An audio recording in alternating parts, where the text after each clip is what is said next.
Kesedihan adalah bagian dari hidup manusia. Tidak ada satupun dari kita yang sanggup berjalan melalui dunia ini tanpa luka, tanpa air mata, tanpa kehilangan, tanpa jalan buntu, atau tanpa kekecewaan. Tetapi apa yang sering tidak kita sadari adalah bahwa di dalam setiap kesedihan selalu ada rahasia yang Allah simpan begitu rapi.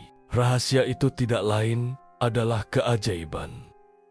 Keajaiban yang tidak bisa dilihat dari mata kasar, tetapi Allah mempersiapkannya untuk waktu yang tepat. Sebagian orang pernah merasakan sakit yang begitu dalam, sampai mereka kehilangan arah. Ada yang merasa hatinya patah, ada yang merasa hidupnya terpuruk, ada yang merasa rezekinya tertutup, ada yang merasa doanya tidak terdengar, dan ada juga yang merasa tidak ada lagi peluang untuk bangkit. Padahal di balik semua itu, Allah sedang merancang sesuatu yang jauh lebih besar daripada yang mampu dipahami manusia. Naskah panjang ini akan membawa kita menyelami bagaimana Allah menyembunyikan keajaiban di balik kesedihan kita, agar kita tidak salah memahami ujian, tidak salah menyangka kepada Allah, dan tidak pernah putus asa dari rahmat-Nya. Pertama, Allah menyembunyikan keajaiban melalui rasa pedih yang menguatkan jiwamu. Setiap luka yang Allah izinkan untuk singgah dalam hidupmu bukan tanpa makna. Mungkin rasanya sangat berat, mungkin tidak masuk akal, dan mungkin kamu bertanya-tanya, mengapa harus kamu yang mengalaminya? Tetapi sesungguhnya Allah sedang menguatkan jiwamu melalui rasa pedih itu. Manusia tidak akan pernah menjadi kuat jika tidak diuji. Tidak ada baja yang kokoh tanpa dibakar. Tidak ada otot yang kuat tanpa dilatih.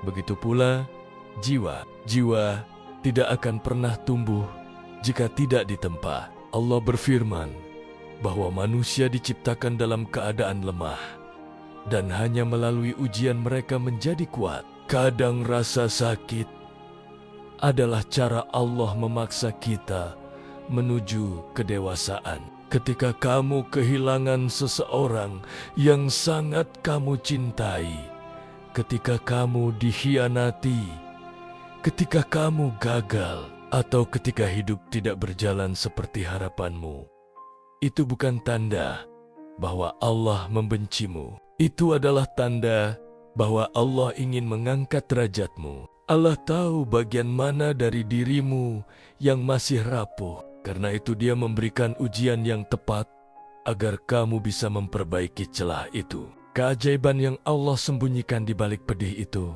adalah jiwa yang jauh lebih kuat dari sebelumnya. Jiwa yang lebih siap menghadapi kehidupan.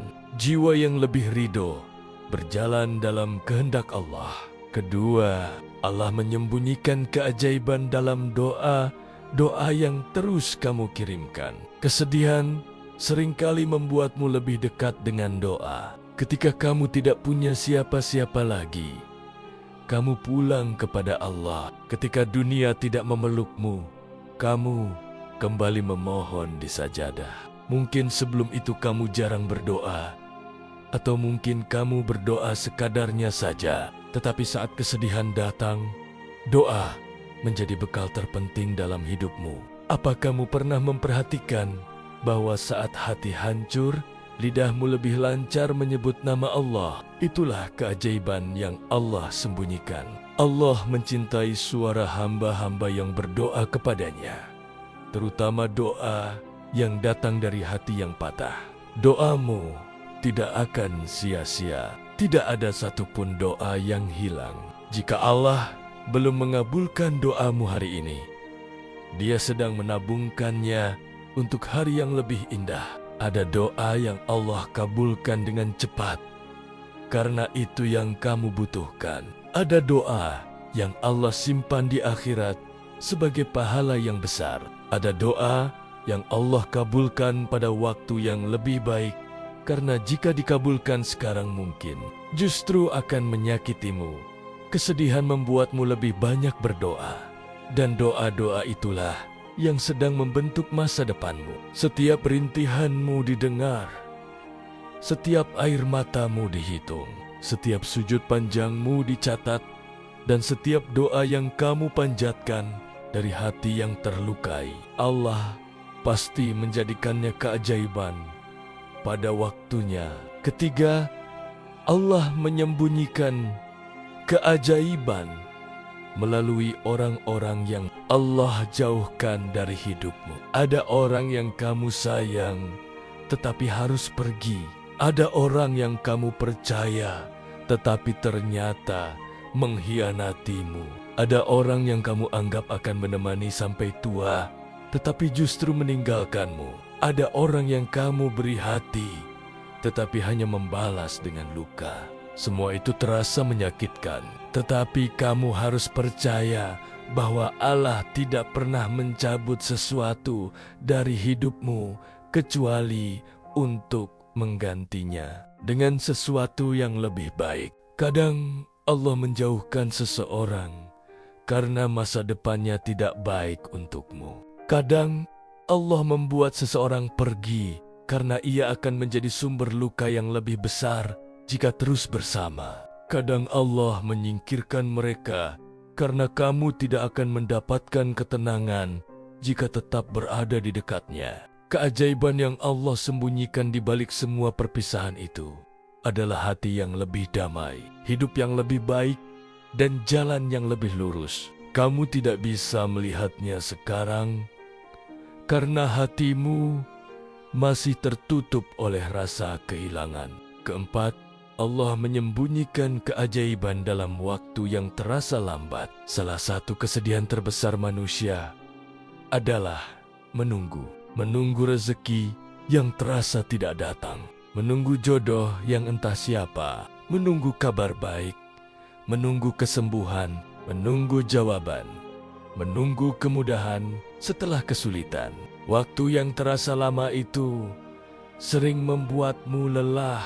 Kamu merasa hidupmu tidak bergerak. Kamu merasa stuck di tempat yang sama. Kamu bertanya-tanya, mengapa Allah tidak segera membuka pintu untukmu? Padahal Allah tidak pernah terlambat. Kamu yang terburu-buru. Waktu yang lambat itu adalah bagian dari keajaiban yang Allah sembunyikan. Jika sesuatu datang terlalu cepat, bisa jadi kamu tidak siap. Jika sesuatu datang terlalu mudah, kamu akan melupakannya. Jika sesuatu datang tidak sesuai waktunya, kamu bisa kehilangan nikmatnya. Allah tahu kapan hatimu siap. Allah tahu kapan hidupmu siap menerima perubahan. Allah tahu kapan waktunya membuka pintu. Ketika Allah menunda, itu bukan penolakan, itu perlindungan. Tertundanya keinginanmu bisa jadi penyelamatmu. Disitulah letak keajaiban yang jarang disadari manusia. Kelima, Allah menyembunyikan keajaiban melalui air mata yang menyucikan hati. Tidak ada air yang lebih suci daripada air mata seorang hamba yang menangis karena Allah. Air mata membersihkan apa yang tidak bisa dibersihkan oleh kebahagiaan. Air mata meluruhkan dosa-dosa kecil yang kita lakukan tanpa sadar. Air mata membuat hati menjadi lembut. Air mata mengajarkan kesabaran. Air mata memperbaiki hubungan kita dengan Allah. Mungkin kamu merasa air matamu sia-sia. Padahal tidak. Air mata adalah tanda bahwa hatimu masih hidup. Hati yang keras tidak bisa menangis. Hati yang jauh dari Allah tidak tersentuh oleh kesedihan spiritual. Ketika Allah mengizinkanmu menangis, berarti Dia sedang membersihkan hatimu agar siap menerima cahayanya. Keajaiban itu akan kamu lihat suatu hari nanti. Setelah kamu selesai menangis, kamu akan merasa lebih ringan, lebih damai, dan lebih dekat dengan Allah. Air mata itu bukan kelemahan. Itu adalah panggilan agar kamu kembali pulang kepadanya. Keenam, Allah menyembunyikan keajaiban di balik rasa putus asa yang justru menjadi titik balik hidupmu. Ada masa ketika kamu merasa tidak sanggup lagi. Kamu merasa hidup terlalu berat. Kamu merasa tidak punya kekuatan untuk melanjutkan. Kamu merasa semuanya sudah selesai. Tetapi justru pada titik itulah Allah menurunkan pertolongan. Allah tidak akan membiarkan hamba-Nya jatuh sampai hancur. Allah mungkin membiarkanmu mendekati batas, tetapi tidak akan membiarkanmu melewati batas itu. Saat kamu merasa tidak punya daya, saat itulah Allah memberikan daya. Saat kamu merasa tidak punya arah, saat itulah Allah memberikan petunjuk. Saat kamu merasa menyerah, saat itulah Allah membuka jalan baru. Keajaiban itu muncul ketika kamu pasrah total. Ketika kamu mengatakan dalam hati, "Ya Allah, aku tidak lagi mampu kecuali Engkau yang menolongku." Kalimat itu lebih berharga dari 1000 kalimat lainnya karena datang dari hati yang sudah hancur tetapi tetap berharap pada Allah. Ketujuh, Allah menyembunyikan keajaiban dalam kesedihan yang membawamu menjadi sosok baru. Semua yang kamu alami sekarang sedang membentuk dirimu. Kesedihan tidak diciptakan untuk menghancurkanmu. Kesedihan diciptakan untuk membangunmu menjadi manusia baru. Kamu tidak akan menjadi dirimu yang sekarang tanpa luka, yang dulu pernah kamu alami. Allah sedang memperkuat mentalmu. Allah sedang memperdalam pemahamanmu tentang hidup. Allah sedang memperhalus hatimu. Allah sedang membentuk dirimu agar bisa menghadapi masa depan yang lebih besar. Banyak orang ingin menjadi kuat, tetapi tidak ingin menjalani proses yang berat. Banyak orang ingin menjadi bijaksana, tetapi tidak ingin mengalami kesedihan. Padahal kesedihan adalah cara Allah mempercantik jiwamu. Keajaiban itu bukan hanya tentang sesuatu yang akan kamu dapatkan. Keajaiban itu juga tentang siapa dirimu setelah semua kesedihan ini berlalu. Kamu akan menjadi versi terbaik dari dirimu. Lebih sabar, lebih tenang, lebih ridho, lebih bersyukur, dan lebih dekat dengan Allah. Kedelapan, Allah menyembunyikan keajaiban dalam ujian agar kamu tidak lalai. Kadang Allah menahan kebahagiaan tertentu agar kamu tidak lalai. Jika hidupmu terlalu mudah, kamu bisa lupa. Jika hidupmu terlalu nyaman, kamu bisa jauh. Jika hidupmu terlalu bahagia, kamu bisa merasa tidak membutuhkan Allah. Kesedihan itu sebenarnya adalah tanda kasih sayang Allah agar kamu tetap berada dalam penjagaannya. Banyak orang kembali kepada Allah justru saat sedih. Banyak yang mulai sholat tepat waktu setelah tertimpa masalah. Banyak yang mulai membaca Quran setelah hatinya patah. Banyak yang mulai mendekatkan diri setelah hidupnya tidak baik-baik saja. Jika kesedihanmu membuatmu kembali kepada Allah, itu bukan musibah. Itu adalah karunia besar. Ketika Allah memperbaiki hubunganmu dengannya, maka semua urusan hidupmu akan ikut diperbaiki.